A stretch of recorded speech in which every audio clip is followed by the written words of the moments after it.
할렐루야, 반갑습니다. 반갑습니다. 오늘 2023년 5월 2일입니다. 코리아 선교방송 애청자 여러분, 늘 주님 은혜 가운데서 평강 누리며 사시길 바랍니다. 마지막 때가 지금 다가왔다고 얘기합니다. 무엇을 통해서 알 수 있는가 얘기했더니 성경을 통해서 보니까 성경적 종말론은 세상 끝날의 징조가 있고, 그 세상 끝날의 징조는 예수 그리스도의 재림이 임박한 것을 알려주는 사인이라고 하죠. 우리가 이제 이 시대 속에 일어나는 현상들을 어떻게 분별하고 해석하느냐에 따라서 우리의 신앙이 정신 차리고 깨어서 기도하고 무장하여 마지막 때 이 복음을 위해 헌신하는 삶이 될 수도 있는가 하면, 아니면 그저 육신적으로 세상적인 그러한 물질이나 세상적인 육신이 아니라는 편안함을 위해서 살아가다가 우리의 신앙이 마치 나태해지기가 쉬운 때입니다. 오늘은 이제 지금까지 살펴봤던 모든 것들을 토대로 하여서 지난주에 이어서 오늘 성경 구속사적 관점으로 예수 그리스도를 중심으로 이제 복음에 초점을 맞춰서 창세기부터 요한계시록까지 전체에 대한 부분을, 성경적 종말론, 다른 말로 구속사적 종말론을 다시 한번 살펴보고, 계시록에서 말하는 예수 그리스도의 모습에 대하여 한번 찾아보고 살펴보는 시간이 되기를 원합니다. 먼저 이제 성경 구속사, 시대별로 살펴보는 구속의 은혜를 좀 살펴보겠습니다.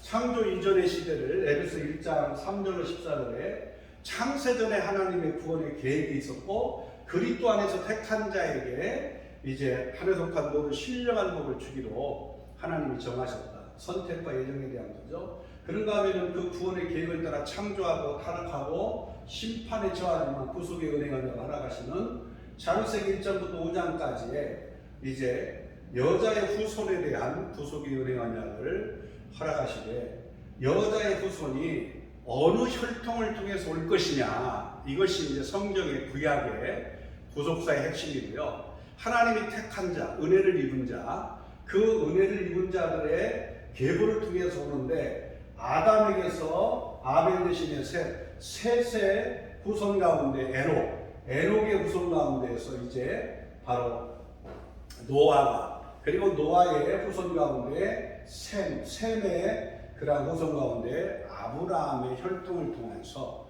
언약의 자손의 계보로 이 땅의 여자의 후손으로 메시아가 이 땅에 구세주로 올 것을 예언하고 있습니다. 그것만이 아니라 여자의 후손으로 오신 예수 그리스도는 이제 아브라함과 다윗의 자손으로 이 땅에 오셨고, 결국 동정녀 마리아에게 성령으로 잉태하여서 이제 탄생하게 되어짐으로 세상죄를 짊어지고 이제 대속의 제물이 되어 십자가에 죽으실 메시아로서의 구세주로서의 모든 그러한 사역을 예표하고 있는 거죠. 자, 이런 가운데에서 그러면 구속의 방법은 어떻게 될 거냐? 바로 창세기 3장 21절에 짐승의 가죽옷을 지어 입혔다고 하는 이 말씀을 통하여서 예표한 것처럼, 바로 이 짐승의 가죽옷을 지어 입히듯이 결과적으로 아브라함 시대에 하나님께서 그 이삭 대신에 아브라함에게 순양을 예비하시고, 결국 그 순양으로 오신 예수 그리스도가 출애굽기 12장에 6월절 어린 양으로 대속의 제물이 되고, 또 레위기서의 5대 제사 7대 절기를 통해서 이제 이 땅의 어린 양으로 대속의 제물이 되어 오신 예수 그리스도의 그러한 피 흘림을 통한 죄사함, 그리고 7대 절기를 통한 예수 그리스도의 구속 사역을 이제 쭉 6월절 어린 양부터 이제 무덤에 장사되고 3일 만에 부활하시고 승천하셔서 성령을 보내주시고 또 다시 오시고 또 모든 택한 자들의 죄를 다 정결케 하는 역사를 이루고 천년왕국에 들어가게 만드는 이 놀라운 역사들을 7대 절기에서 다 이야기하고 있죠. 그런가 하면 예수 그리스도가 이 땅에 오셔서 장대에 높이 달리실 것을 예표하신 것이 바로 민수기 21장 9절의 말씀입니다. 이렇게 여자의 후손으로 오신 예수 그리스도는 바로 아브라함, 믿음에서는 아브라함의 언약의 자손의 계보를 통해 온다는 거죠. 이삭, 야곱, 그리고 유다 지파 사람이 갈렙에게 하나님께서 그 언약의 자손들에게 허락하신 땅, 그 땅이 헤브론 땅입니다. 창세기 13장 14절 18절에 하나님이 아브라함에게 언약한 이 헤브론 땅, 그 헤브론 땅을 언약의 자손들에게 주겠다고 말씀하신 거죠. 이 헤브론 땅을 유다 지파 사람 갈렙이 가나안 땅을 이제 정복하고 분배받아서 정착을 하게 되죠. 자, 이런 가운데에서 바로 유다 지파 사람 다윗이 그 헤브론 땅에 하나님께서 헤브론 땅에 올라가라고 사무엘하 2장 1절로 4절에 말씀하고 11절에는 그를 따르는 무리들이 하나님의 은혜 속에서 기름 부은 다윗을 헤브론 성읍에서 왕으로 세우게 되는 놀라운 역사가 일어나죠. 창세기 사도행전 13장에는 우리가 잘 아는 것처럼 사도 바울의 그러한 그 구약의 구속사역을 쫙 설명하면서 바로 하나님 마음에 합한 자, 하나님의 그 뜻을 다 이루기 위해서 하나님이 택한 다윗에 대한 이야기를 하고 다윗을 통하여 바로 예수 그리스도가 오셔서 구속사역을 하실 것을 이야기하는 거죠. 자, 이런 가운데에서 다윗 집의 언약을 계승한 솔로몬의 범죄로 남북이 930년에 갈라지게 되면서 북쪽 이스라엘은 여로보암을 중심으로 10개의 지파가 아수르에 의해서 결국 722년에 멸망이 되게 됐고요. 그 하나님이 택한 언약의 자손 유다 왕국은 결국 70년의 포로 가운데에서 다시 하나님의 언약을 붙들고 회개하고 돌아오게 되는 역사를 이루게 되고요. 신구약 중간기가 있어지고, 자, 이런 가운데에서 예수 그리스도가 유다 지파, 그 아브라함과 다윗의 그러한 후손으로 예수 그리스도가 이제 오시게 됩니다. 그 예수 그리스도가 오셔서 결과적으로 구약 성경이 말씀하고 있는 모든 것, 모세의 글, 선지자의 글, 시편에 가르쳐 그 자기를 가르쳐서 그 구속 사역을 어떻게 성취하실 것인가를 다 예언해 놓고 있는데 이것들을 다 이루겠다고 말씀하시고요. 그리고 죽으시고 부활하고 승천하신 그분은 사도행전 1장 8절에 약속한 성령의 권능을 받으면 이제 예루살렘, 유다, 사마리아 땅까지 예수의 증인이 되라고 말씀하죠. 자, 이런 가운데 이제 AD 30년부터 100년까지 이제 12사도를 중심으로 하여 더 나아가 속사도 더 나가서 이제 이러한 교회 역사 속에서 끊임없이 이 천국 복음 그리고 사도 바울이 이야기한 사도행전 20장 24절에 말하고 있는 은혜의 복음, 계시록 14장 6절에 말하고 있는 영원한 이 복음, 그 복음을 증거하는 일을 감당하다가 많은 핍박과 어려움 속에서도 이 카타콤이라고 하는 지하 동굴 도시에서 이제 신앙을 지켰던 사람들이 결국은 이제 313년에 콘스탄틴 황제를 통한 기독교 신앙의 자유가 선포되어지는 밀레노 칙령에 의하여 자유를 얻고 지하 동굴 도시에서 다 나와가지고 공적인 공교회에 신앙 고백을 하는 사도신령을 채택하게 됐다고 하는 거고요. 그러나 교회 역사 속에서 바로 이 중세교회의 교황권이 이제 590년에 교황제도가 시작이 되면서 성경의 권위보다 교황의 권위가, 그리고 하나님이 계시하신 성경의 그러한 복음보다는 예식 중심으로 이제 바뀌게 됩니다. 그러면서 중세교회는 암흑기라고 표현하죠. 이런 가운데에서 종교개혁의 필요성을 느끼게 됐고요. 종교개혁을 통하여 이제 1517년 종교개혁의 횃불을 높이 들고, 그리고 나서 이제 당시의 종교개혁자들 가운데에서 1517년보다 135년 전에 이제 영국의 위클리프가 영어 성경을 번역하며 영국의 새로운 국교 성공회를 만드는 그래서 자국어로 이제 성경을 통하여 복음을 듣고 복음이 확산되는 역사가 일어나게 된 거고요. 그리고 그 영향을 받았던 이제 보헤미아 왕국의 얀 후스가 오늘날 체코인데요. 체코어로 성경을 또 번역하게 되므로 거기에 영향을 받았던 사람들이 바로 우리가 잘 아는 것처럼 이제 평신도들로 구성되어진 이러한 평신도 선교운동이 또 일어나게 됩니다. 그 평신도 선교운동을 통해서 이제 복음이 유럽 전체에 이제 확산이 되어지게 되면서 우리가 잘 아는 것처럼 모라비안 교도들, 평신도들이지만 그들을 통해 영향을 받았던 이제 성공의 신부였던 존 웨슬레가 결과적으로 회심을 체험하고 신앙의 변화를 경험하면서 감리교회의 그러한 창시를 하게 됩니다. 이러한 모라비안 교도들을 통한 평신도 선교운동이 확산되어지면서 결과적으로 마틴 루터가 큰 영향을 받아서 1517년에 종교개혁을 이뤘던 것이고요. 그와 더불어서 6개월 뒤에 태어났던 바로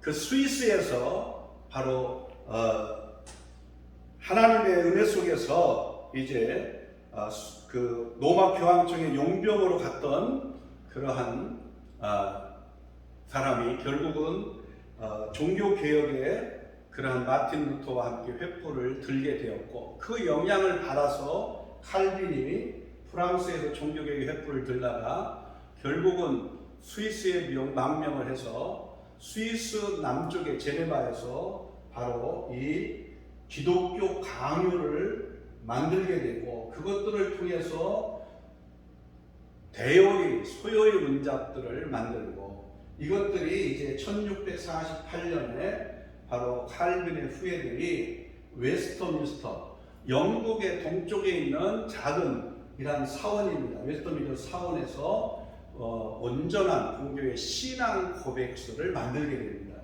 그리고 그 이후에 이제 성경 66권만을 정경으로 채택하는 그러한 일들로 성경의 구속의 역사는 진행이 됐다.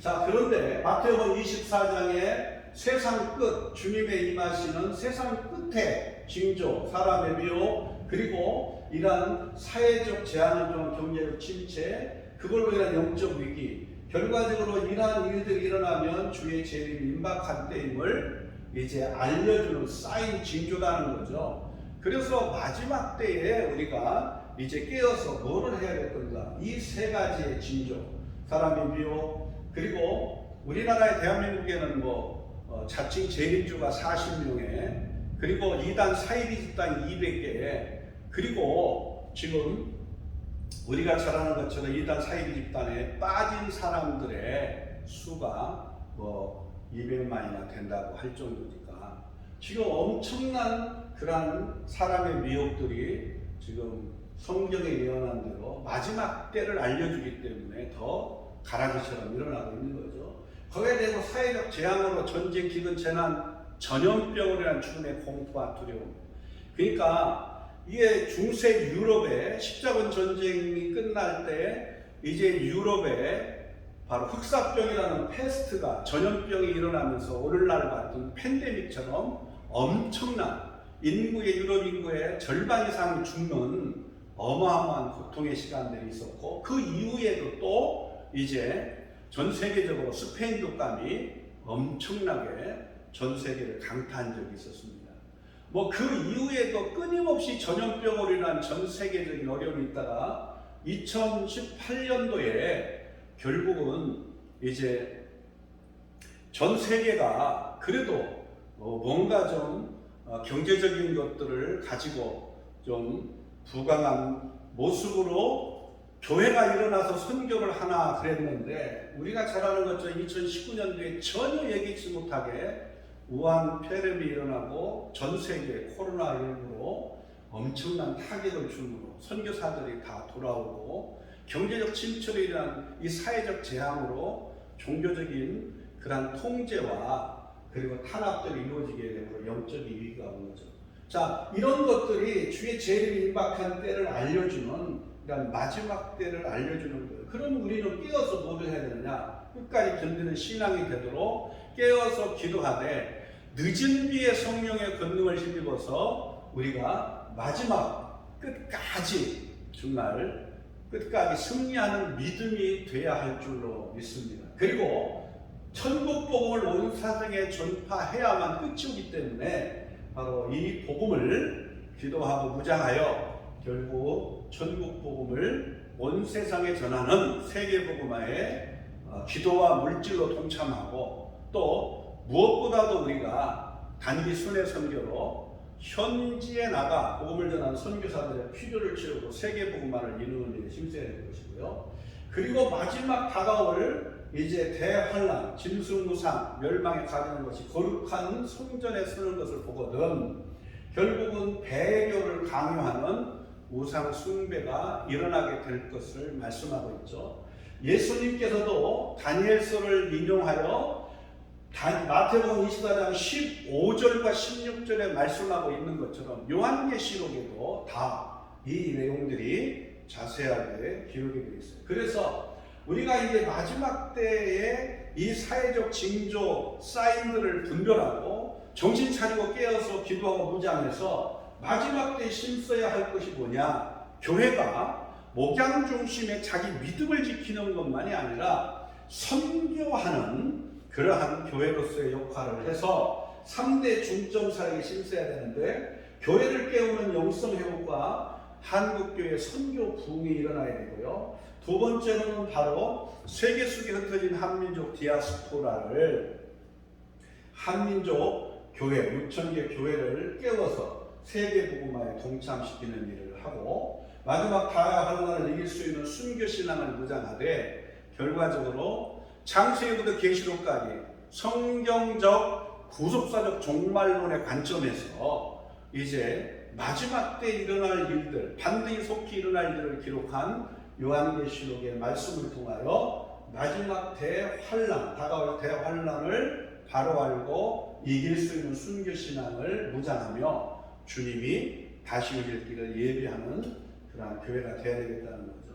세계 복음화에 진행하는 과정을 계속적으로 이전에 말씀을 드렸는데요. 1989년에 바로 필리핀 마닐라에서 2차 노장 세계복음화 선교 대회에서 이제 24,000개의 그러한 언어와 그리고 문화의 같은 최대 동질 집단별로 이제 땅에 있는 이 세계에 있는 모든 그러한 최대 동질 집단들을 조사했는데 24,000개 종족이 있다고 나왔는데, 그 중에 13,000개가 복음을 받았고 11,000개가 미존도 종족이라는 것이 1974년에 1차 노장 선교대회에서 이미 난프 인터에서 발표가 된 거고요.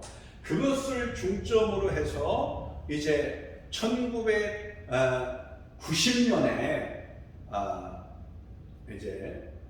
1989년에 결과적으로 필리핀 마닐라에서 2차 노장 선교대회에 그 11,000개의 미존도 종족들을 향하여 집중하여 우리가 종족 복음화를 이루어 세계 복음화를 완성하되, 결국은 한 종족 안에 그 건강한 교회 하나씩을 세워서 그 교회를 통하여 결국 그 종족의 복음화를 이루도록 만들자. 그래서 11,000개를 집중하여 복음화를 힘쓰는 가운데에서 2018년까지 약 30여 년 만에 놀라웠게도 바로 1,500개의 종족 복음화가 이루어졌고요. 남아있는 2018년 통계로 남아있는 500개도 이제 100만 인구가 되는 도시, 그러한 세계 도시화가 되어지기 때문에 거기 선교의 전략상으로 인구 100만이 되는 도시를 다시 조사해 보니까 약 500개 종족 중에 70개의 그러한 거대한 인구 100만의 도시들이 결국 있다는 것을 발표하게 돼요. 그래서 이 70개 도시를 겨냥해서 각 지방도시 소수 종족들이 다양한 이유로 대도시화되어진 70개 종족 도시 안에 이제 모여들기 때문에 거기서 그들을 만나 복음을 전하여 그들이 돌아가서 종족의 복음화를 이루는 데에 결국 그 종족 안에 교회가 세워지고 그 종족 복음화를 그들의 언어로 번역된 성경과 그들의 언어로 복음을 전하면서 그 세워진 교회를 통해 복음화를 이루는 데는 남아있는 500개의 미전도 종족들이 결국 복음화되는 시점은 얼마든지 가능한데 빨리 가능할 수 있다. 근데 10년이면 가능할 수 있다는 조심스러운 통계가 나온다고 말씀했어요. 그래서 여기 이제 바로 에루살렘에서부터 시작되어져 남쪽 유다와 북쪽 사마리아 그리고 스리아 안디옥을 통하여 바로 소아시아 더 나가서 이제 유럽과 그리고 결국 로마와 스페인에 이르기까지 복음이 확산되다가 결국은 거기에서 대서양을 건너서 이제 캐나다와 그리고 새로운 미국 등등에서 가게 됐고 영국을 중심으로 복음의 불길이 타올라서 때가 되어 영국에서 청교도들이 이제 이 신대륙 대서양을 건너서 신대륙인 미국에 가서 새로운 대륙을 이제 미국의 새로운 나라를 세우고 미국에 다시 한번 선교의 그런 복음의 불길이 타올라 선교가 시작되면서 바로 중남미, 남미 이쪽으로 복음을 전하게 된 겁니다. 그러다 보니까 전 세계 5대양 6대주 세계복음화는 지금 마치 정말 미전도 종족들이 이제 너무나 빠른 속도로 지금 복음화가 돼가고 있는데 그렇다고 해서 미전도 종족들이 복음화가 됐다고 끝이 오느냐? 그건 아니고요. 바로 복음화가 복음을 듣고 복음화가 이루어졌다 하더라도 우리나라도 지금 약 한 125년 정도 이렇게 되어진 가운데에서 복음이 들어가지고 지금 엄청나게 교회도 많고 또 교회의 큰 부흥의 역사를 이루어서 복음이 필요 없는 것 같아도 아직도 대한민국도 지금 복음화가 필요하잖아요. 마찬가지로 지금 이러한 세계 복음화는 두 가지의 관점으로 진행되는 거예요. 아직도 복음을 한 번도 듣지 못한 그 미전도 종족들에게 우선적으로 복음을 들고 가야 하는 선교적 전략이 있고 또 이미 복음을 받은 곳에 제자화를 통하여 또 선교하는 교회로 세워가는 그러한 이 영적 성숙을 통하여 선교하는 교회로 세워가는 이 일들도 필요한 겁니다. 그래서 이 바로 두 가지의 방법을 통해서 세계복음화가 이루어지고 그렇게 되면 반드시 이제 7년 대환란이 이루어진다. 다가올 7년 대환란을 준비하려면 우리가 가장 먼저 알아야 될 것이 바로 70일에로 정한 그러한 유대인의 역사 속에 69일에는 성취가 됐지만 남은 한 일회가 어느 때 시작이 되고 그 한 일의 기간은 7년인데 7년의 기간은 창세의의 큰 환란, 대환란의 시간이 될 거라는 것을 말씀을 드렸죠. 그런가 하면은 이제 요한계시록의 7 교회의 머리 대신 예수 그리스도가 나타나셔서 교회의 특성에 따라서 예수 그리스도가 나타나신 모습이 다르고 그들을 칭찬하고 책망하고 또 권면하고 상을 약속하는 내용들이 교회의 특성에 따라 7교회가 다 다릅니다. 그래서 소아시아 7교회를 바로 전 세계에 있는 마지막 때에 전 세계에 있는 다양한 교회들의 특성들을 우리가 이해할 수가 있는데 이런 7교회의 특징들과 그리고 약속들에 대하여 살펴볼 필요가 이제 마지막 때에 교회의 사명을 감당해야 될 우리들이 반드시 알아야 될 부분이고요. 그 다음에 이제 반드시 7년이라는 시간 동안에 반드시 속히 일어날 일들을 기록하고 있는 두루마리를 말아서 인봉을 해놨는데요. 7개의 인이 봉해져 있습니다. 그 7개의 인을 하나씩 뗄 때마다, 계시록 6장이죠. 이 앞으로 일어날 일들이 전개가 되는 거예요. 그래서 7인에 대한 7인을 뗄 때마다 일어나는 일들은 7인, 다른 말로 영어로 seven sign, 영화로 나왔잖아요. 그 seven sign은 뭘 얘기하냐면, 오늘날 그저 평범한 이러한 교회 역사 속에 오늘날 평범한 이러한 세계 역사에 대한 내용들을 이야기하는 게 아니고, 70일에 남은 한일에 7년 대환란의 기간 동안에 아주 일어날 일들로 보는 것이 7인의 그 위치를 그렇게 보는 것이 가장 올바른 성경적 종말론의 그런 구속사적인 그러한 종말론 해석이 됐습니다. 7 나팔 재앙이 있고요. 그 다음에 7 대접 심판이 있는데, 7 나팔 대접의 특성은 이 7 나팔 재앙이라고도 표현하는데, 이것은 7개의 나팔을 차례대로 불면서 일어나는 일들이, 7 대접 심판은 완전히 다 이제 멸망, 심판으로 끝나는 거지만, 7 나팔은 3분의 1만 깨지고 부서지는 경고나팔이라는 게 특징이라는 거예요. 그러니까 7 나팔은 경고나팔이요. 그 경고를 하는 가장 큰 이유는 뭐예요? 결국 이 세상 가운데의 육신의 안일함과 편안함 속에 이제 영적인 잠에 빠져서 살아가고 있는 택한 자들을 깨우는 작업이고, 또 5번째 나팔을 불 때 황충을 무적에게 끌어올려서 5개월 동안 괴롭히는 것은 결과적으로 택한 자들을 구원하기 위한 회개의 역사로 보는 거죠.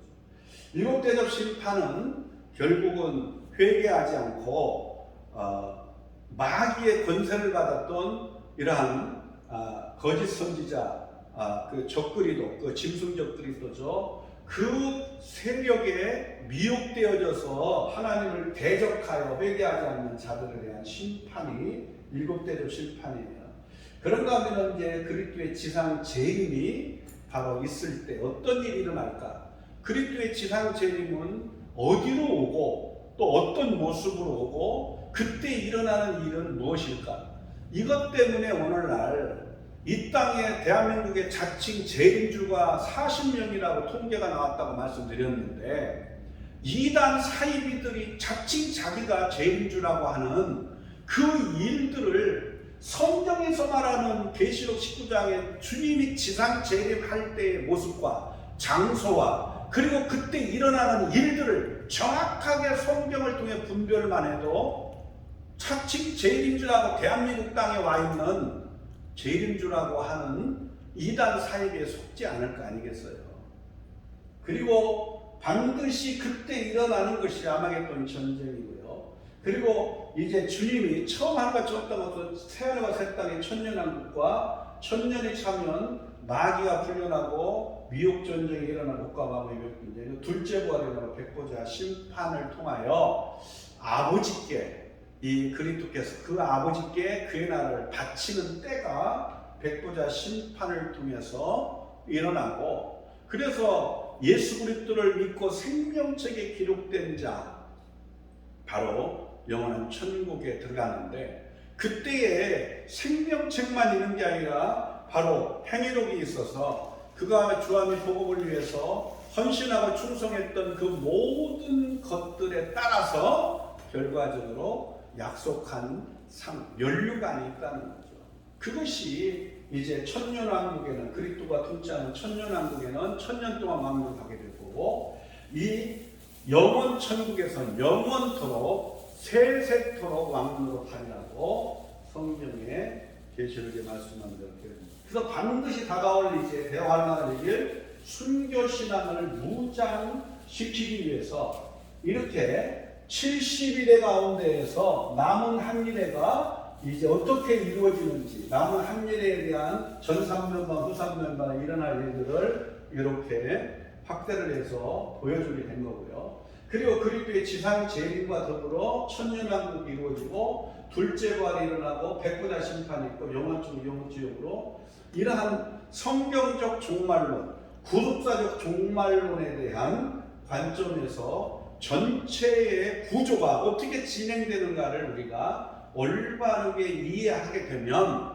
오늘날 하나하나씩 주제를 갖고, 예를 들면 휴거의 주제, 또 공중 강림, 지상 재림 등등해서 하나의 주제들을 갖고 자기의 그러한 경험, 체험을 중심으로, 자기가 받은 계시를 중심으로 강조하면서 해석하는 잘못된 종말론에 우리가 빠지거나, 이단 사이비가 유튜브에 지금 이 잘못된 종말론을 얼마나 많이 올려놓고 있습니까? 두 가지죠. 하나는 시한부 종말론, 언제 몇 년 배를 맺힌 날 언제 온다. 여러분, 하나님의 교회 안산홍이도 안식일 교회에서 안식일 교인이었다가 나와가지고 처음에 이제 그리스도께서 지상 재림하는 재림의 때를 얘기하다가 결국 그것이 불발되니까 또 바꾸고 또 바꾸고, 그래서 4번씩이나 크게 3번, 그 외에 그 많은 그러한 재림의 날들을 계속 번복하면서 오늘날까지 지금 시한부적인 종말론의 모습으로 계속적으로 나타나고 있습니다. 그런가 하면 외국에 들어왔던 그러한 이단 사이비들이 거의 다 시한부 종말론을 얘기한 것들이에요. 그것을 토대로 이제 만든 것이 대한민국에서 일어난 이단 사이비가 시한부 종말론을 만든 거죠.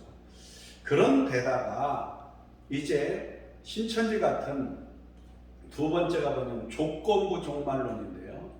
연도, 지상 재림에 대한 연도는 얘기하지 않지만 시한부적으로 종말론의 시한부를 얘기는 하네요. 그런데 14만 4천이 전도해서 수가 차면 결과적으로 끝이 온다. 그래서 바로 조건부 종말론이라고 표현해요.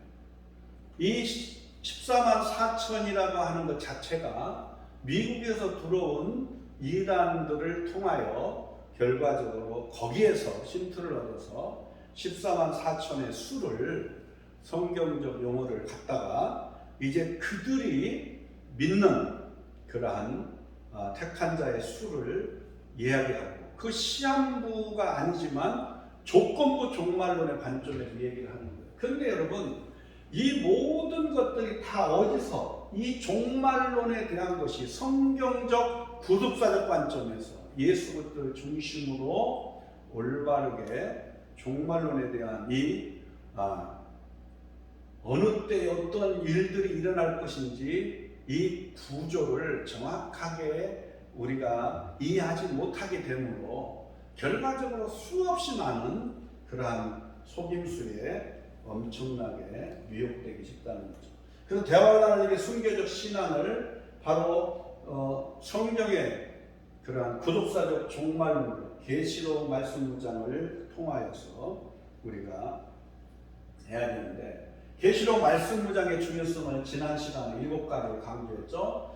반드시 그리스도인에 다가올 대환란이 있다. 다 그때에 모두가 다 그 신랑 되신 예수 그리스도께서 준비한 공중 혼인잔치에 신부된 교회가 다 올라가는 건 아니에요.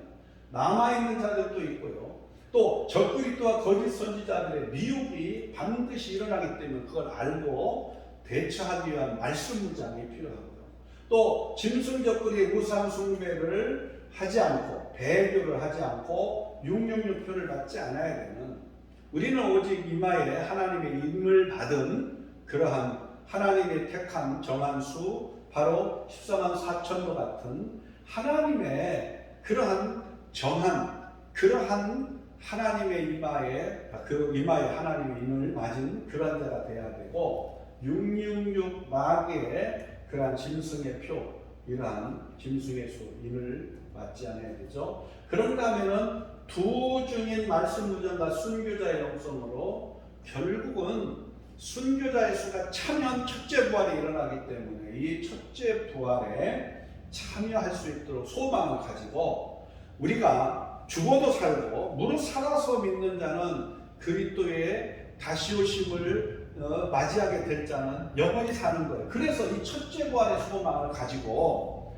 비록 우리가 두 증인으로 복음을 위해서 죽는 자리, 순교자의 자리에 들어가도 순교자의 수가 차면 첫째 부활이 일어나고 또 끝까지 이긴 자가 되면은 결과적으로 신령한 몸으로 변화되어 첫째 부활에 끌려 올라가기 때문에 이러한 첫째 부활의 소망을 가져야지 결국 천년왕국이 차고 둘째 부활이 일어나는 심판의 부활 때에 우리가 일어나서는 안 되잖아요. 첫째 부활에 우리가 참여하는 믿음이 되어야죠. 또 그런가 하면 주님의 재림과 지상 재림과 천년왕국, 영원한 그리고 천국의 소망을 가지고 살아가야 하기 때문에 그렇다고 말씀드렸어요. 자, 우리가 이제 요한계시록의 전체 구조를 지난번에 여러분들이 워낙 창세 전부터 이 구속사의 관점에서 하다 보니까 계시록에 대한 부분에 대해서 끝부분에 여러분들이 듣게 되면서 좀 많이 이제 집중하지 못한 부분이 있어서 다시 말씀드리면 요한계시록의 전체 구조는 70일의 가운데 한 일회를 우리가 바로 알아야 7년이라는 대환란에 대한 부분들이 반드시 다가오게 될 것을 알게 되는 거예요. 그래서 요즘에 이제 성경을 종말론적인 성경 해석을 천년 왕국을 이제 해석하는 관점을 크게 세 가지로 얘기해요. 그래서 첫째, 바로 천년 왕국을 천년이라는 기간 동안 실제로 있을 것이다. 그래서 역사적 천년 또 천년이라는 기간 동안 결과적으로 이제 이것은 영적인 상징이고 초림 때부터 이제 재림 때까지의 기간을 영적 상징으로 본다. 그래서 6천년. 그리고 또 우리가 잘 아는 것처럼 복음이 온 세상에 전파되어서 죄가 없고 악이 없는 그러한 천년 왕국과 같은 세상이 와야만 그리스도가 지상재림한다. 그래서 후천년.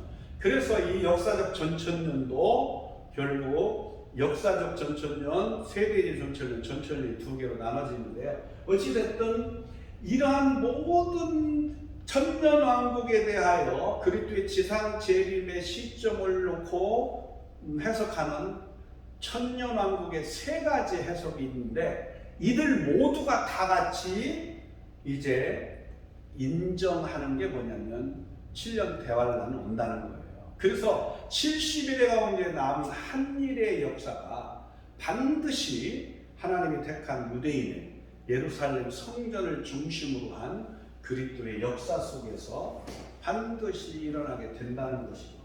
그러면은 이 일곱 교회는, 소아시아 일곱 교회는 그리스도께서, 교회 머리 되신 그리스도께서 앞으로 다가올 7년 대환란에 대하여 일곱 교회를 향하여 다가올 대환란을 이길 수 있는 순교신앙이 되라고 말씀하는 거예요. 그래서 일곱 교회의 공통되게 다 요구하는 게 뭐예요? 정신 차리고 깨어서 기도하고 이기는 자가 되라는 거예요. 이기는 신앙이 되라는 거예요. 그런 이기는 교회에 약속한 상을 주겠다고 계속 말씀합니다.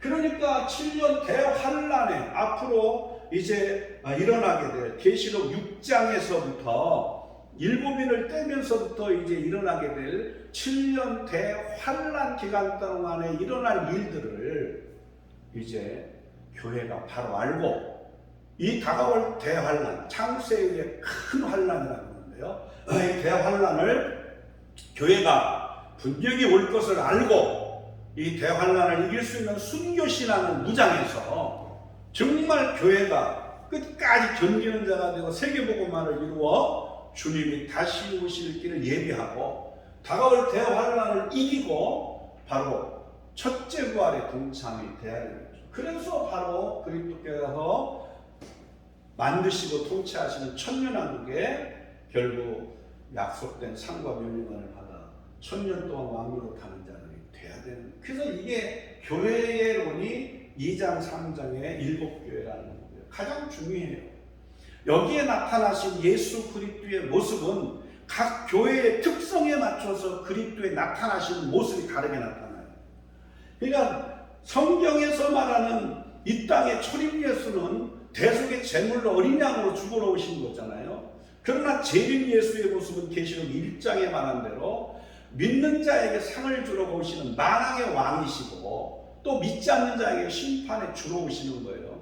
그런데 오늘 그 7교회에 나타나신 교회의 머리가 되신 예수 그리스도의 모습은 7교회의 특성에 따라 다 다르게 나타난다는 거예요. 그래서 오늘 우리가 7교회에 대한 부분을 이제 집중적으로 계시록에 다른 것들을 살펴보기 전에 요한계시록의 7교회의 특성과 거기에 나타나신 예수 그리스도의 모습과 이것들이 시대 속에 있는 교회의 특성들과 그리고 마지막 때의 교회의 특성들의 영적인 특성들에 맞추어서 정말 우리가 무엇을 말씀하시고 우리로 하여금 이제 그 주님께서 요구하는 게 무엇인지 또 약속한 상이 무엇인지를 우리가 다시 한번 현대적 적용으로 그 계시록의 말씀을 7교회 주신 것들을 해석해서 올바르게 적용해가지고 우리가 마지막 때에 주님이 다시 올 때 예비하는 교회로서 사명을 감당해야 된다는 거죠. 4장 5장은 바로 요한이 이제 주의 영에 이끌려서 천상에 올라가서 보좌 앞에 이제 상황을 보여주는데 반드시 속히 일어날 일들을 기록한 두루마리가 말려있고 7개로 봉인되어 있는 것을 5장에서 보는 거예요. 근데 그걸 뗄 자가 없어갖고 우는데 유다 지파 사람 다윗의 뿌리에서 이긴 자 어린 양 대신 예수 그리스도가 뗄 것을 이야기합니다. 6장에서 7인을 떼고 8장 9장에는 7 나팔이 16장에 7대의 심판이 그리고 계시록 7장에는 하나님의 택한 자의 수가 이제 바로 이마의 인을 하나님의 인을 맞은 자들이 이제 14만 4천의 모습으로 하나님의 택한 자의 수로 이렇게 등장을 하는데요. 이것을 실제 수로 보느냐? 신천지는 이것을 실제 수로 보거든요. 이단들은 다 같이 실제 수로 봐요. 그러나 이것을 영적인 그러한 하나님의 택한 자의 수, 전 세계적인 그러한 하나님의 택한 자의 수로 이제 상징적 수로 보는 것이 또 올바른 그러한 해석 방법이기도 합니다. 그리고 14장에는 14만 4천인들이 하나님 보호자 앞에서 이제 그 영광의 보호자 앞에 들어가서 이제 영광을 누리고 있는 14만 4천인들의 자격에 대한 내용들이 나옵니다. 14장에 계시록 14장에 이 14만 4천인 그 보호자 앞에 들어간 그 하나님을 경배하는 그들의 자격에 대해서 한마디로 얘기하면 어린 양의 인도함을 따라 어디든지 가는 자입니다. 피 흘리기까지 그 어린 양의 인도를 따라서 가는 자, 끝까지 예수 그리스도를 믿고 따르고 견디는 자, 이기는 자가 되는 거죠. 계시록 15장은 14만 4천인들이 새 노래를 배우고 결국 그 구원하신 하나님과 어린 양께 있다고 경배하는 그러한 내용들이 나오고요. 그리고 계시록 10장은 바로 이 작은 두루마리의 말씀을 먹고 다시 예언하리라 하고 그 먹은 자들이 다시 예언하기 위해서 계시록 11장에 두 증인이 되어서 쓰임받고 그래서 모세와 엘리야와 같이 권능을 갖고 이제 그 먹은 예언의 말씀을 선포하는 일을 두 증인의 사역을 감당하다가 결국 이제 공중 혼인잔치에 이제 예수 그리스도께서 공중 혼인잔치를 준비하기에 공중에 강림할 때 마귀가 공중에서 잡았던 마귀가 쫓겨나게 되면서 결과적으로 자기 때가 얼마 남지 않은 걸 알고 지상에 쫓겨나서 무적행해서 악한 왕 하나 살려내요. 그게 바로 8번째 왕입니다. 계시록 17장에 바로 이것이 지금 적그리 거짓 선자와 바벨론에 대한 내용들이 계시록 13장 바다에서 올라오는 짐승, 적들이 또 땅에서 올라오는 짐승, 거짓 선지자, 계시록 17장의 8번째 왕, 짐승, 적들이 거죠. 그가 이제 결국 마귀의 권세를 받아가지고 결국 성전의 멸망에 가증한 짐승 우상을 세우고 그 우상을 숭배하도록 안 그러면 죽이는 배교를 강요하게 되고 박해가 일어나고 순교자의 수가 차고 첫째 부활이 일어나고 공중의 혼인잔치에 끌려 올라가는 휴거가 일어나게 되는 거죠. 18장은 결국 음녀 바벨론이 결과적으로 심판을 받는 내용들. 그리고 이제 주님이 19장에 지상 재림하시고 바로 아마겟돈 전쟁을 통해서 승리하고 처음 하나 처음 땅을 없애고 새하늘과 새 땅에 천년왕국이 이루어집니다. 오늘날 많은 사람들이 지금 이단 사이비들이 천년왕국 새하늘과 새 땅을 한문으로 신천신지라고 해요. 그래서 이걸 합쳐서 신자를 빼가지고 신천지로 그렇게 지금 가르치고 교리를 만들어서 그 자기들만이 결과적으로 이제 이 새하늘과 새 땅 신천지에 영원히 사는 자가 되고 결과적으로 그들이 12지파에 속한 14만 4천이 전 세계를 다스리게 될 거다. 왕으로 살 거다. 그렇게 잘못된 교리를 갖고 이제 신천지를 마치 이 땅 가운데에서 이만희 교주를 통해서 말씀을 듣고 모인 무리들 그 흩어져서 12지파로 구성을 해서 거기에 전도가 돼갖고 거기에 속한 그러한 자들이 결과적으로 이제 새하늘과 새 땅에 그 왕으로 사는 자가 될 것이라 얘기합니다. 근데 여러분 처음 하늘과 처음 땅은 다 없애고 계시록 21장에 새하늘과 새 땅을 창조하신 것이 바로 천년왕국입니다. 그리고 거기에 새 예루살렘 성이 이 계시록 21장에 등장하는 거예요. 근데 무슨 천년왕국을 만든다고 새 예루살렘 성을 만든다고 이 지상에다가 특정한 지역을 정해서 거기다가 아방궁처럼 건물을 세우고 교주가 그 왕궁의 자리에 보좌에 앉아가지고 거기에 교리를 믿는 사람들만 무슨 그 새 예루살렘 신천지에 마치 천년왕국 같은 세상에서 왕으로 사는 것처럼 영원히 영생불사할 것처럼 영원히 사는 것처럼 그렇게 잘못된 교리로 속이고 있는 이단 사이비들이 얼마나 많아요.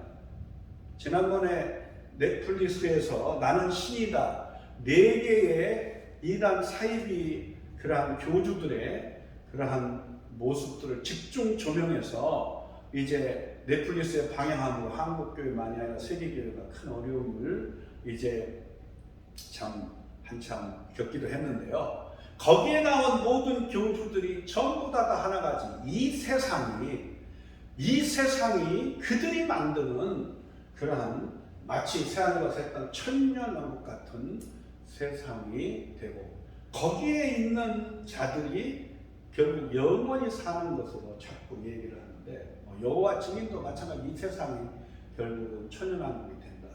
여호와 증인이 된 사람들만 왕국회관에 정말 그 여호와 증인들 왕국회관에 속한 자만이 결국 이 세상의 왕이 되어 전 세계를 다스린다. 다 그러는 거예요. 여러분 이게 얼마나 지금 성경을 덮어놓고 얼마나 무식하게 믿고 있는 겁니까? 계시록 21장에 처음 하늘과 처음 땅 없어지고 새 하늘과 새 땅을 창조하는 게 천년왕국이에요. 그리고 거기에는 새 예루살렘 성이 하늘로부터 내려온다고요.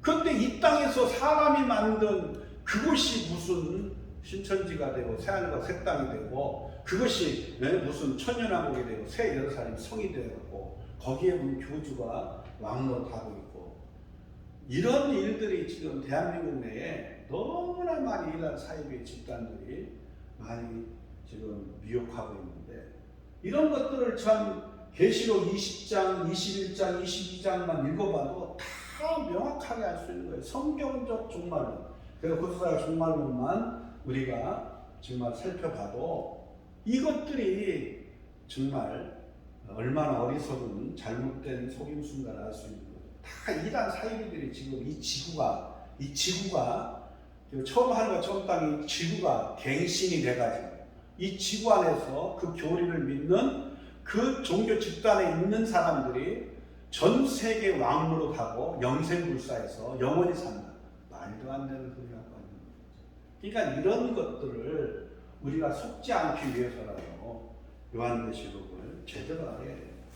자, 다시 한번 요한계시록에 계시록 2장, 3장은 7교회, 예수 그리스도의 마지막 반드시 속히 일어날 일을 기록한 이 7년 대환란의 역사를 기록한 그 계시를 이제 사도 요한에게 기록하여 전하라고 한 거예요. 물론 천사를 통하여 사도 요한에게, 그리고 사도 요한이 기록하여서 결국 7교회에 편지로 보냈어요. 그러면 오늘날 우리가 마치 무슨 기도하다가 천사가 와가지고 계시록을 계시받아가지고 자기가 천사가 계시해줘가지고 계시받은 자가 되어서 오늘날 계시록을 전한다. 이것도 지금 잘못된 해석입니다. 또 오늘날 우리가 이미 성경의 66권으로 정경으로 채택된 이 성경이요, 정경이요, 특별히 서신서라고 하는 건 뭐예요? 편지 형식으로 교회들에게 준 거예요. 사도 바울 서신만이 아니라, 그 다음에 이제 공동 서신만이 아니라 요한계시록도 결과적으로 편지로 써서 7교회에 서신으로 보낸 겁니다. 그럼 오늘날 그것들을 우리가 읽고 성령의 조명하심을 통하여 시대를 분별하고 해석하고, 그래서 마지막 다가올 7년 대환란의 역사들을 우리가 어떻게 준비하고 그 일들을 어떻게 이길 수 있는 순교신앙으로 무장하고 어떻게 승리해야 될 것인가를 계시록에 기록된 이 말씀을 통해서라도 우리가 알 수 있는 거예요. 어디 꼭 천사가 나타나서 기도하는 중에 나타나가지고 꿈속에 나타나서 천사가 계시했다. 그렇게 오늘날 마치 자기가 신비한 특별 계시를 받은 사람이요, 계시록을 해석할 권세를 받아가지고 그 계시록의 신비한 걸 자기만 해석한다, 자기만 푼다. 여러분, 신천지의 이만희 교주가 전 세계에서 자기만 요한계시록을 해석할 수 있는 그러한 계시의 영을 줬다고 얘기해요. 이 말이 됩니까? 자기만 결국은 계시록을 올바르게 해석할 수 있도록 계시의 영을 받았다고 얘기해요. 잘못된 겁니다. 성경을 통해서 오늘날 그걸 읽고 듣고 행하는 자가 되도록 다 7교회에 동일하게 주신 거예요. 할렐루야. 우리가 속지 말기를 바라고, 계시록 6장에 7년 대환란 기간 동안 일어날 이러한 전체적으로 일어날 침복인 재앙에 대한 거죠. 그리고 계시록 8장 9장에 일곱 나팔 가운데 바로 이 그리스도의 지상 재림을 앞두고 42달, 42달은 3년 반이고 그 3년 반은 1260일이에요. 이 후 3년 반은 결국 짐승적 그리스도가 8번째 왕이 등장하면서 결과적으로 박해가 일어나는 때이기 때문에 그 이전에 이제 두 증인들이 전 3년 만에 사역을 하면서 일곱 나팔은 전 3년 만에 3분의 1씩 경고 나팔을 통해서 또 5번째 나팔을 통해 이제 황충을 통해서 하나님이 정말 이마에 그 하나님의 일을 맞지 않는 자들을 회개시키고 구원하는 이러한 전 3년 반의 일곱 나팔에 그러한 일어날 일들을 보는 거죠.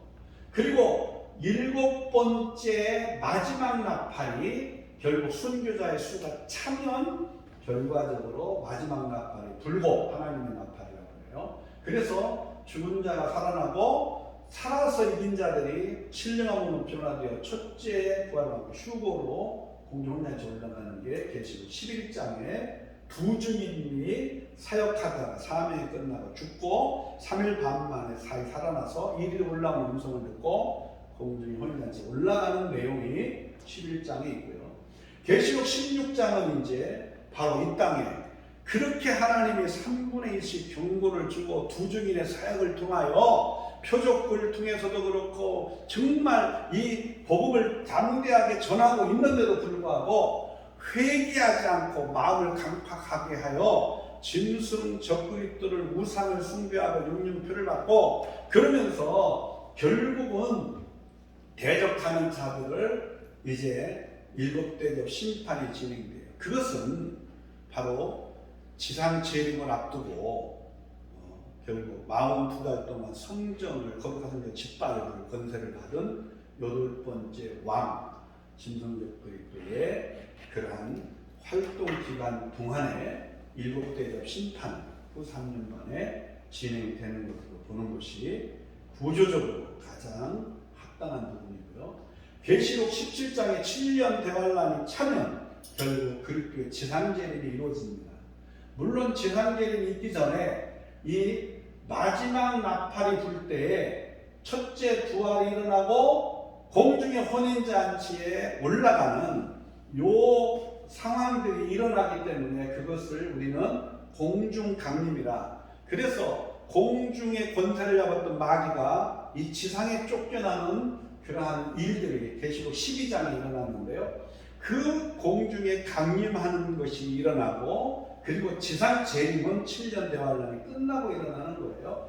그리스도의 재림과 바로 그때에 어디로 오느냐, 그 사도행전 1장에 보면은 500여 명이 부활하시고 40일 동안 500명의 제자들에게 나타내 보이시고 그들이 이제 다 보는 가운데에서 감람산에서 그 육체, 신령한 육체를 가지고 부활하신 육체를 가지고 그대로 올라갑니다.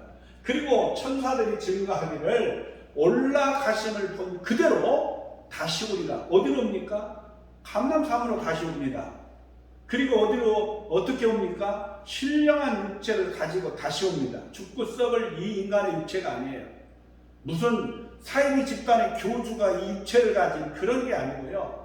부활하신 예수님의 신령한 육체, 그 신령한 육체를 가지고 계시록 1장 7절에 말하는 것처럼 그를 각 사람이 보고 찌른 자들도 볼 수 있도록 육체를 가지고 오신다는 거예요. 어디로? 감람산으로.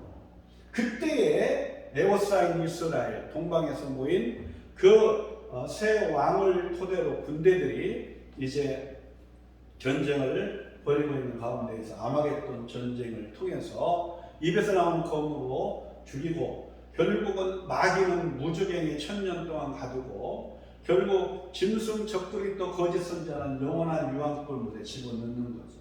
이 계시록 19장의 그리스도의 지상 재림 때 일어나는 일들입니다. 그리고 처음 하늘과 처음 땅을 없애고 새 하늘과 새 땅을 창조하는 천년왕국이 이루어져요. 그래서 이것을 상징적으로 그렇게 무천년이라고 표현해서 천년이라는 기간을 보지 않고 상징으로 본다. 그래서 이제 무천년으로 초림 때부터 재림 때까지의 전체 기간을 보면 무천년도 있지만 사실은 이게 천년왕국 때 계시록 20장에 보면은 2장 20장 4절에 보면은 우리가 잘 아는 것처럼 1000년 동안 마귀는 무정에 갇혀요. 그러면 마귀가 없는 활동하지 않는 세상이 돼야 되는데 지금이 천년왕국이라면 지금 마귀는 활동하고 있고 귀신도 활동하고 있는데 이건 어떻게 해석할 건가? 물론 거기에도 무천년을 해석하는 사람들은 또 그것을 그렇게 또 해석하는 방법들이 있죠. 그래서 사자를 마치 사자를 묶어놔가지고 그 활동 범위 안에서 그 줄이 있는 활동 범위 안에서 활동해도 결과적으로 묶어놨기 때문에 제한적이다. 그렇게 또 해석을 하지만 사실은 성경에서 말하는 천년왕국 세상은 이사야서의 14장이나 65장에 참으로 천년왕국 세상은요 한마디로 말하면 어린아이가 독사물에 손을 넣어도 물지 않는 죄와 악이 없는 세상이고, 그 천년왕국은 어린 양과 사자가 함께 뒹구는 그러한 평화로운 세상이에요. 그렇기 때문에 그리스도가 통치하는 세상이기 때문에 마귀는 무적에게 천년 동안 갇힌 상태에서 그리스도가 통치하는 세상이 천년왕국임을 계시록 1장 4절에 말씀하면 이 무천년도 올바른 해석이 될 수 없다는 거죠. 또 후천년은 뭐 말할 것도 없죠. 그래서 뭐 유토피아 같은 죄가 없고 악이 없는 전 세계 복음화가 이루어져서 좋은 세상이 오면 그러한 천년왕국 같은 세상이 옵니다. 유토피아 같은. 그러면 주님이 지상 재림한다. 그래서 후천년이라고 표현하는데, 어찌 됐든 이러한 모든 그런 가운데서도 모두가 믿는 게 바로 첫째는 7년 대환란 다 믿는다. 그래서 반드시 7년 대환란은 이 지구의 종말을 앞두고 지상 재림이 임하면 종말이 와요. 그 세상 종말이. 근데 이 지상 재림을 앞두고 7년이라는 기간의 대환란은 성경에 예언한 대로 어떻게 천년왕국을 해석하든 또 그리스도의 지상 재림의 시기를 어떻게 보든 다 하나같이 대환란, 지상 재림을 앞두고 7년 대환란이 있다고 다 믿는 것을 우리가 공통되게 이해를 하셔야 되고, 또 분명한 것은 바로 둘째 부활이 반드시 일어나고 백보자 심판이 있고, 그리고 바로 영원한 천국으로, 영원한 지옥으로 갈라지는 그런 시간들이 온다. 계시록 1장에. 그래서 지난 시간에 이제 우리가 계시록의 각 장의 특징들, 제목이죠. 주제, 제목을 한번 살펴보면서 1장부터 22장까지 전체의 그러한 내용 구조를 좀 더 이해하도록 했습니다. 첫째 1장의 1절에 보면 반드시 속히 일어날 일들이에요. 세 가지죠. 반드시 일어난다는 거예요. 그 다음에 속히 일어난다는 거예요. 그리고 반드시 속히 일어날 일들을 하나님께서 이제 계시하셔서 그 예수 그리스도께서 결국 요한에게 계시해서 7교회에 편지를 써서 보내게 합니다. 그래서 이것을 지시하신 예수 그리스도라 그럽니다.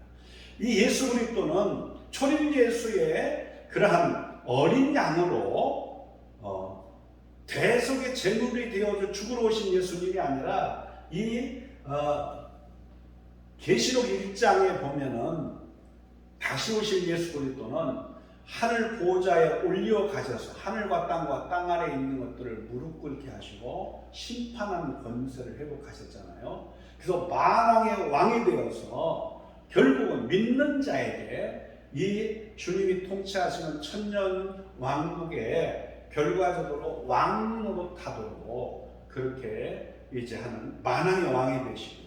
믿는 자에게는 만왕의 왕이 되지만 마귀와 마귀에 미혹되어진 그러한 자들은요, 다 심판을 받는 심판에 주로 오시는 거예요.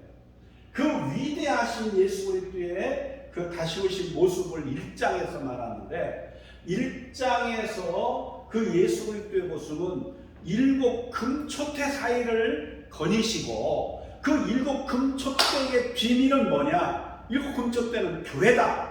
그래서 2장, 3장 7교회를 얘기하고 있고, 그 촛대에 바로 7별이 있는데, 그 7별을 그 7 금초대 사이를 거니시는 그 주님이 오른손으로 붙잡고 있는데, 그 7별이 뭐냐? 7교회 사자다.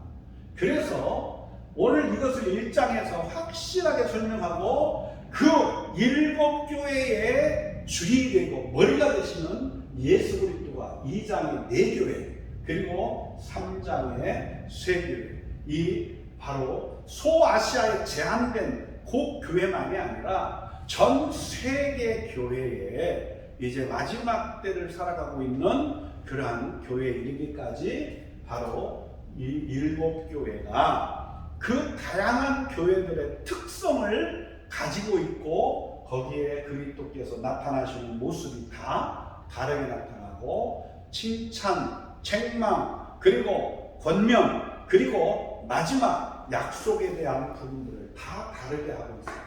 그래서 7교회가 그 당시에만 준 게 아니고 오늘 이것이 전 시대에 걸쳐서 결국 마지막 때를 살아가고 있는 교회들에게도 적용을 해서 결과적으로 우리가 어떠한 교회가 돼야 될 것인가.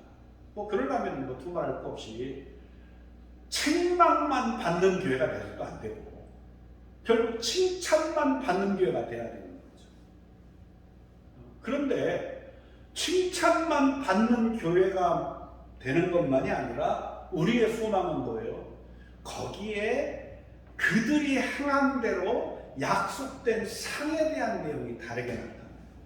칭찬만 받는 교회는 서문학 교회와 빌라델비아 교회인데 이 서문학 교회에 그들이 복음을 지키다가 순교하는 일이 바로 폴리갑 감독부터 그리고 바로 성도들의 일기까지 그 감독의 신앙을 본받아서 순교자가 많이 일어나요. 그래서 거기에는 둘째 사망의 해를 받지 않는 첫째 부활에 동참하는 그러한 생명의 면류관을 주신다는 거죠.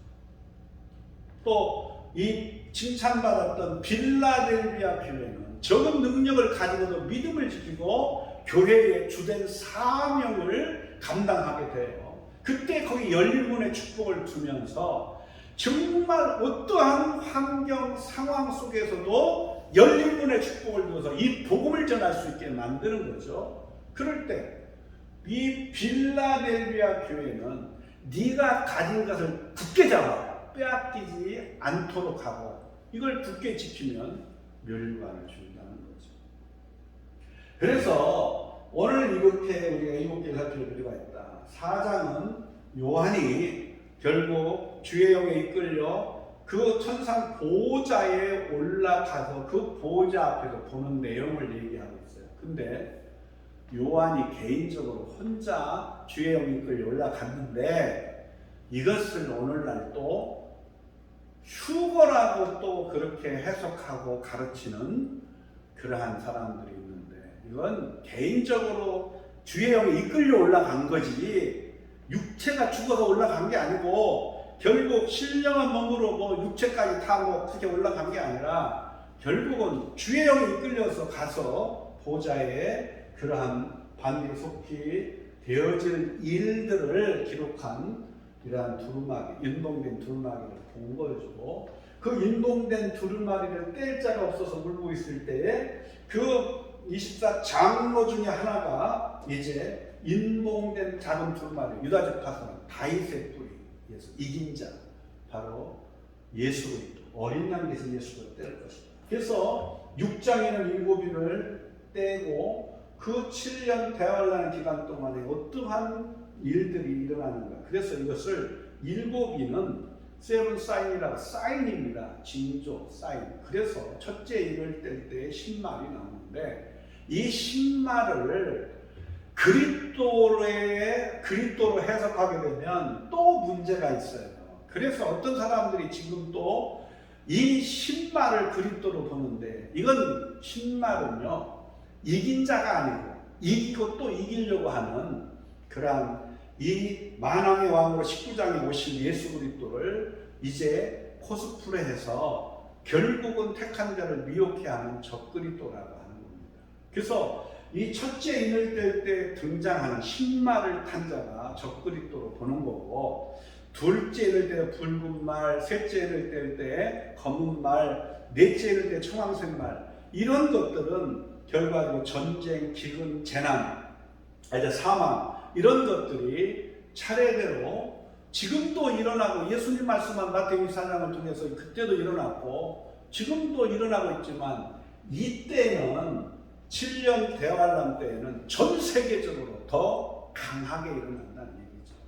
그래서 7인에 대한 부분들이 되어져서 이렇게 그 7인의 위치를 앞에 보는 게 아니고 두고 해석하는 게 아니라 또 뒤에 해석하는 것도 아니고 이게 7년 대환란 전체 기간에 이 7년 대환란이 시작되려면 70일가 남은 한1회가 시작되려면 유대인의 성전이 재건돼야 되거든요. 그 성전이 재건되도록 신말을 탄 자, 즉 첫째 말을 뗄 때에 첫째 말이 등장할 때 첫째 인을 뗄 때 이제 신말이 등장하잖아요. 그가 적그리스도로서 평화의 사도로 이제 7년 동안 평화조약을 맺어서 유대인의 손을 들어서 성전을 건축하게 만들어서 7년 대환란 남은 한일회가 시작이 되게 만드는 거예요. 이 사람은 정치적 인물이지 종교적 인물이 아닙니다. 음료는 종교적 인물이지만 결국 신말을 탄 적그리스도는 정치적인 인물로서 그런 7년 평화조약을 맺어가지고 결국은 이제 성전을 건축하게 해서 유대인의 70일 가운데 남은 한일의 7년이라는 기간 동안에 성전 중심의 그러한 역사가 시작되게 만든다는 거죠. 자, 7인의 제한은 그렇게 우리가 보고요. 7장에는 14만 4천인 바로 하나님이 택한 자, 이 정한 자의 수가 있는 거예요. 택한 자의 수. 그 이마에 확실한 것은 마귀는 이마나 손등에 짐승의 수나 표 이게 인을 치잖아요. 짐승의. 근데 이 택한 14만 4천은 하나님의 인을 이마에 치는 거예요. 택한 자의 14만 4천. 근데 이 하나님의 인이 무슨 인자는 도장인자예요. 도장인자. 그래서 계시록에 보면은 이제 이마에 하나님의 이름과 예수 어린 양의 예수 그리스도의 이름이 새겨져 있는 그 모습으로 이제 인에 대한 부분을 해석하고 있어요. 그래서 오늘날 이마에 인친다는 것을 다양한 방법들로 영적 비유로 상징으로 해석해서 무슨 이만희의 교리에 말씀을 들어야 이마에 인치는 거다. 또 뭐 어느 교회에 와야만 그 교회에 와야만 인침을 받는 거다. 여러 가지 해석들을 하는데 성경의 올바른 계시록의 해석을 보면 14만 4천인들이 결국 이마에 하나님의 도장, 하나님의 이름이자는 거예요. 도장이자. 그리고 어린 양 예수 그리스도의 이름이 여기에 새겨져 있다고 얘기하는 것들을 통해서 확실하게 대조가 돼요. 이 마귀의 짐승 우상의 그러한 우상 숭배하고 666표 인을 받으면 이마나 이 손등에 666표 짐승의 인을 받던가 아니면 하나님의 인을 받던가 둘 중에 하나가 되는 거예요. 그래서 하나님의 그 인을 이 이마에 치지 않은 자를 5번째 나팔을 불 때 무적행의 황충에 올라와서 그 사람들만 5개월 동안 괴롭히는 거예요. 그런데 얼마나 고통스러운데 자살하고 싶은데 자살도 못하게 하고 회개시키는 거죠. 근데 어떤 사람은 회개하고 구원을 얻지만 어떤 사람은 더 마음이 강팍해서 하나님 앞에 분해가지고 더 강팍하게 되어서 이 짐승 그러한 표를 받고 결과적으로 짐승의 그러한 속한 자가 되는 거예요.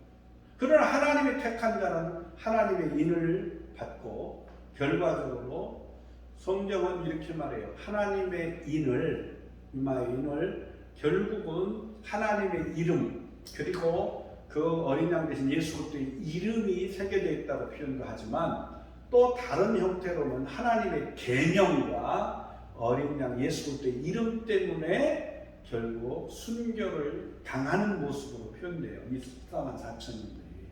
그래서 이런 것들을 볼 때에 계시록 7장에 그 이마에 하나님의 일을 맞는 택한 자의 수가 있다. 근데 이제 우리가 조금 이 14만 4천에 대한 수가 이제 어디서 등장을 하지 아십니까?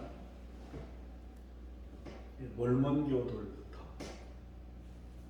그리고 여호와 증인들 이런 사람들이 이단이 결국 미국에 들어온 이단들이 14만 4천에 대한 이러한 교리를 갖고 들어온 거예요. 그것을 이제 한국에서 자생하는 그러한 이단들이 그것을 갖고 활용해서 이제 신천지같이 이단 사이들이 결과적으로 14만 4천에 대한 교리들을 만들어낸 겁니다. 자, 지시하신 예수 그리스도를 통하여 7장에 14만 4천만이 아니라 8장에는 이제 7 나팔 재앙이 첫째 나팔, 둘째, 셋째, 넷째 나팔까지 8장에 등장하는데 이 4개의 그러한 나팔들은 땅, 바다, 강물 그 전체 요 4개가 대자연 만물이 3분의 1씩만 깨지는 거예요.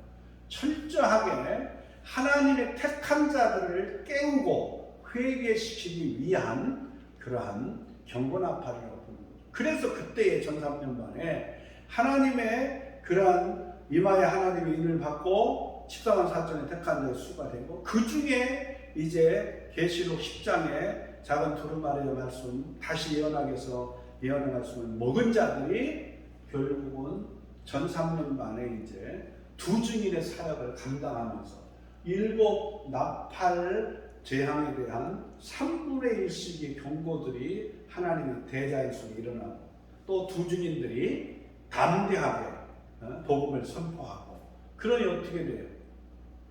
이 땅 가운데 택한 자들이 이제 깨닫고 정신 차리고 멸망할 세상에서 빨리 나오게 되는 역사입니다. 근데 그래도 육신의 잠에 영적인 깊은 잠에 빠져있는 자들은 어떻게 돼요? 회개를 안 쳐. 그래서 9장에 이제 5번째 나팔을 불 때에 5번째 나팔을 불 때에 일어난 사건이 아까 얘기한 무저갱에서 황충을 끄집어내서 5개월 동안 이마에 하나님의 인을 맞지 않은 자들만 괴롭히는 거죠. 그래서 그 가운데에서 이제 준비되지 못한, 무장되지 못한 그러한 자들을 괴롭혀서 회개시키는 거죠. 구원하기 위해서. 마지막 대축술을 위해서. 근데 문제는 이때도 회개하지 않는 아주 미혹의 영에 속아서 완전히 강팍한 자가 있는 거예요.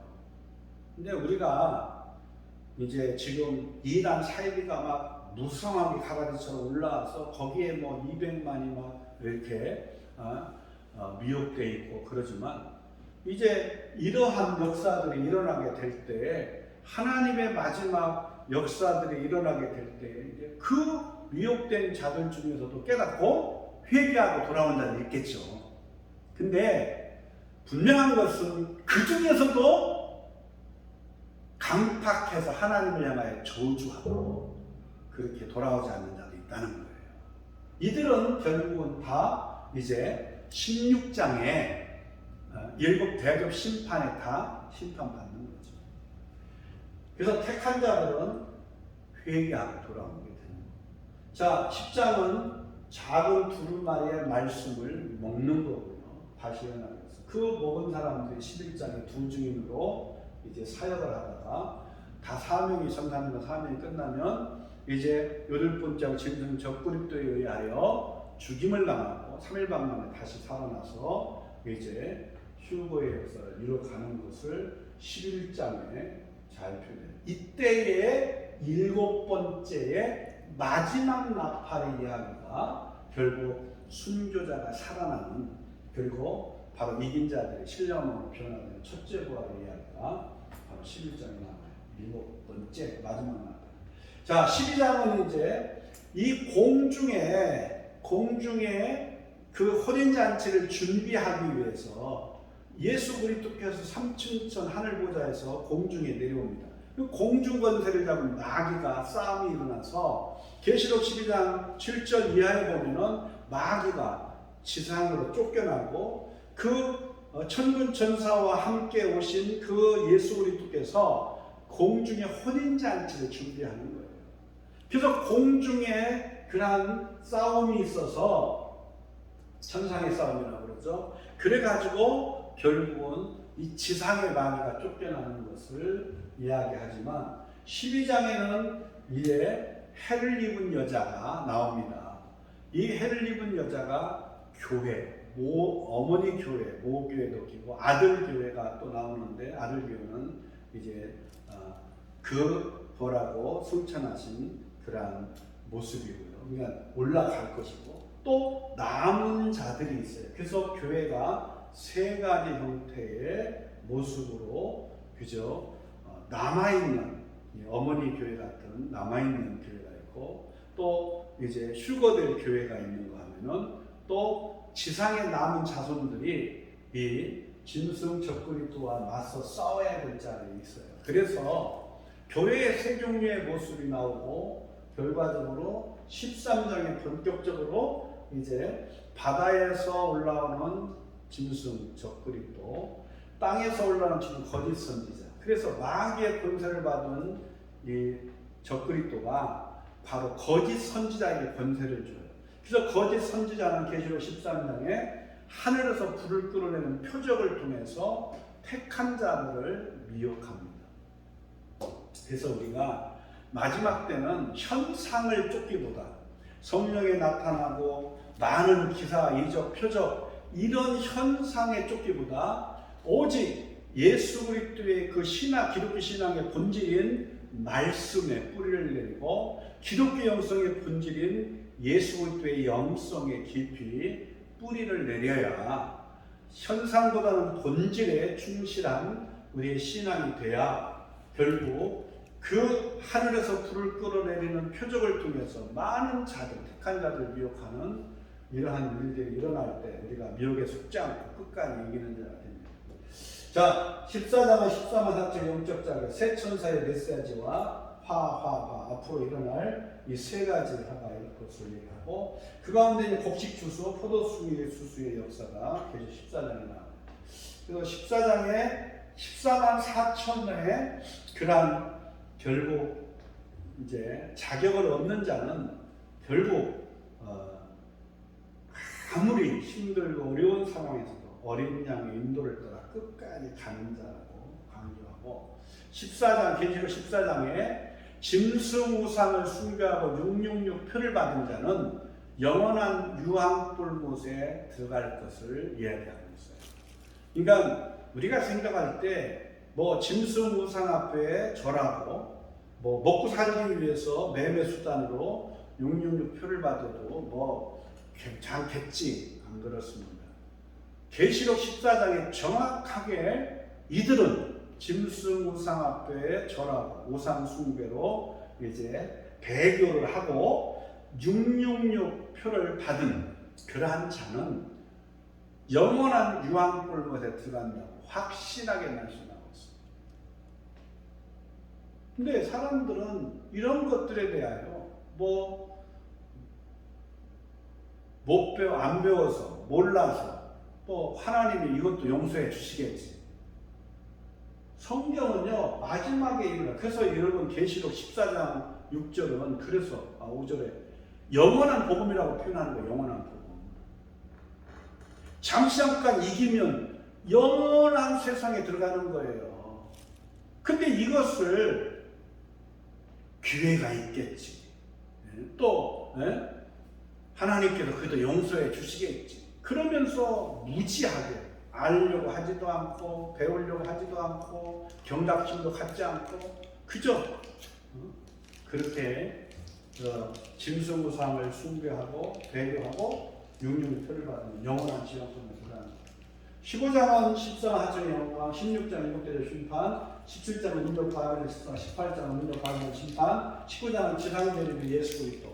이것은 이제 7년 대의 환란이 되어지고 나면 이 주님이 지상 재림하십니다. 그러니까 주님이 지상 재림을 앞두고 일어나는 7년 대환란이에요. 그래서 마귀는 이 공중에 쫓겨난 마귀가 무적행에서 8번째 왕 짐승적 그리스도에 살려서 권세를 주기 때문에 지상 재림을 앞두고 42달 동안 거룩한 성전을 짓밟은 권세를 받는 게 8번째 왕 짐승적 그리스도예요. 마귀의 권세를 받아서. 그러니까 이 시간이 바로 최고로 전 세계가 바로 박해를 받는 거예요. 예수의 이름으로 미움을 받고 죽임을 당하는 박해. 그래서 이때는 정말로 순교신앙이 아니고는 살아남을 수가 없는 때예요. 그래서 이렇게 7년의 대환란을 우리가 7년 대환란 오기 전에 우리는 뭐 그냥 하나님 사랑의 하나님이니까 올라간다. 그래서 대환란이 오기 전에 우리는 올라간다. 이게 바로 세대주의 전천년의 해석이에요. 그러다 보니까 이 땅에서 뭐 복음을 받고 복을 받고 축복을 받고 육신적으로 잘 되고 이런 것은 하나님이 주시는 복이라고 생각하지만 환란은 결국 마지막 창세 이후의 대환란, 이 7년 대환란은 자기들하고는 관계가 없다. 그 7년 대환란 오기 전에, 환란 전에 우리는 휴거된다. 이렇게 믿고 사니까 뭐라고 얘기해요? 환란이 오면은 죄져서 그렇다고 얘기하고, 환란이 오고 고난이 오면은 하나님이 고난을 주시고 고난을 통해 유익해 하시는 하나님의 연단하시는 방법이고 단련하시는 방법인데, 그런 것들을 전혀 이해하지 않고 무조건 잘 되고 부자 되고 성공하고, 한마디로 건강하고 자녀가 되고, 그것이 하나님의 축복인 것처럼, 그것이 아니면 하나님을 향하여 불평을 원망하다 떠나고 타종이고, 이런 어리석음들이 지금 너무나 많이 일어나고 있습니다. 그래서 우리는요, 이 7년의 환란을 우리가 반드시 이길 수 있도록 무장이 되고, 환란을 우리가 비록 끝까지 7년의 대환란을 우리가 이길 수 없기 때문에, 7년 대환란을 감당할 수 없기 때문에 감해준다고 성경은 말씀해요. 얼마나 감해줄지는 모르겠지만 반드시 중요한 건 7년의 대환란은 분명히 우리가 통과하게 된다고. 계시록 14장에 어린 양을 따라 그 어디든지 인도를 따라가며 결국 이긴 자가 되어야 되기 때문에, 결국은 이 대환란을 통과하고 이긴 자가 되어야 된다는 거예요. 그렇기 때문에 우리가 하나님은 고난, 연단, 이 환란이라고 하는 걸 통해서 우리의 믿음, 환란은 인내를, 인내는 연단을, 연단은 소망을, 소망이 부끄럽게 하지 아니하면, 그래서 우리가 예수 그리스도의 십자가의 사랑을 경험하는 거예요. 이것이 환란을 하나님 우리에게 주시기 때문에 우리는 환란을 우리가 오히려 즐거워하고, 그 환란을 통해서 우리를 유익해 하시는 하나님의 사랑을 경험해야 된다.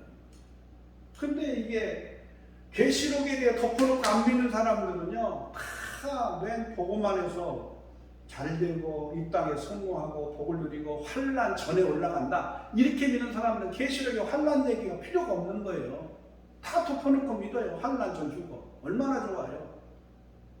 근데 막상 이렇게 되다가 여러분 생각해봐요. 추운 겨울철을 나지 않고 따뜻한 날로 가서 살 줄 알았는데, 추운 겨울을 우리가 당하게 될 경우, 이게 겨울철을 동계 준비를 하지 않은 상태로 얼어 죽어요. 마찬가지로 다가올 대환란을, 지상재림을 앞두고 7년 대환란을 우리가 이길 수 있는 순교신앙이 무장 안 되면 우리의 신앙은 위험한 거예요.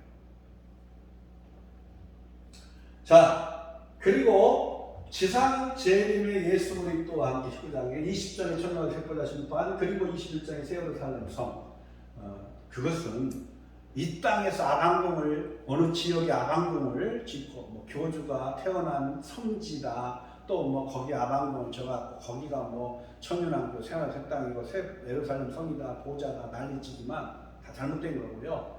진짜 이것은 주님이 다시 오셔서 새하늘과 새 땅을 창조하시고 새롭게 하늘로부터 새 예루살렘 성은, 하나님의 성은 내려옵니다.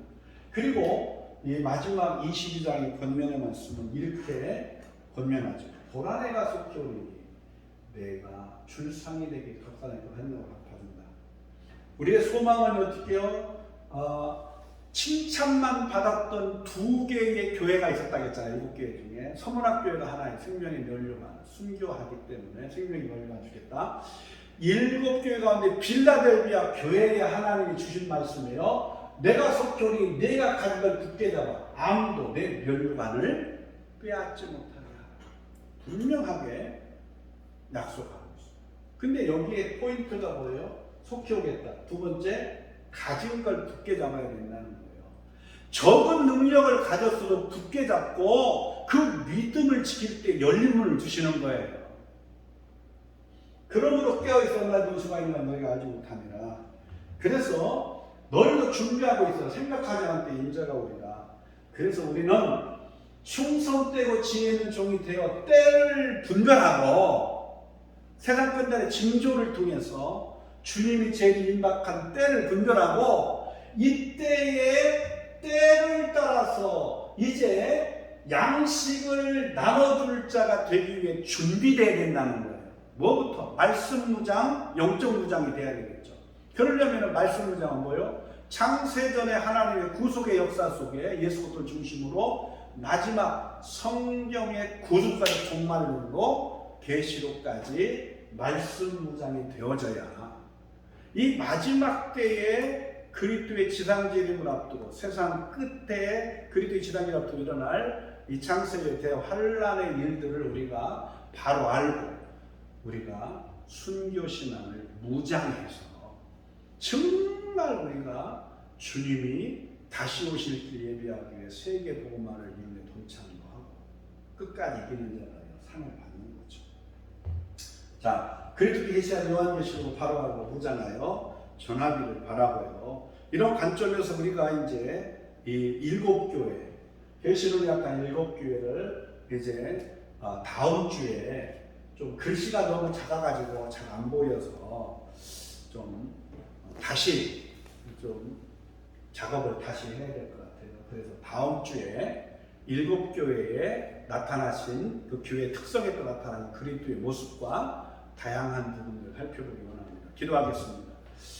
우리가 시대를 분별하고 깨어서 무장하여 마지막 주인 다시 예비하며 다가올 대환란을 이길 수 있는 순교 신앙을 무장하게 도와 주시옵소서. 우리 주 예수 그리스도의 이름으로 기도하옵나이다. 아멘.